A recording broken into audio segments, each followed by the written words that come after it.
हम अल्लाह ताला की जिस हद को तोड़ते हैं इन्हीं के ज़रिए हमें तोड़ दिया जाता है।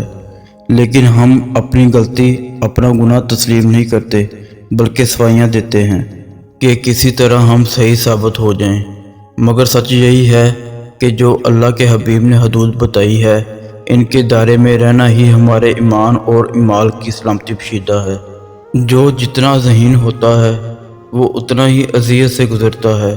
कुदरत यूं ही किसी को कुछ नहीं देती। अपना फ़ायदा सोचे बिना सबके साथ अच्छा करो, क्योंकि जो लोग फूल बेचते हैं इनके हाथ में खुशबू रह जाती है। आप अपनी ज़िंदगी से भला खुश ना हों, पर कुछ लोग ऐसे भी हैं जो आप जैसी ज़िंदगी जीने के लिए तरसते हैं। ज़िंदगी को समझना है तो पीछे देखो और ज़िंदगी को जीना है तो आगे देखो। बदी का मौका होते हुए बदी ना करना बहुत बड़ी नेकी है। सब्र करना सीख लें। अल्लाह सब जानता है। वो जानता है कि आप कब और किन वक्तों से गुजरे हैं। यकीन करें वक्त बदल जाएगा, क्योंकि तब्दीली कायनात का असूल है।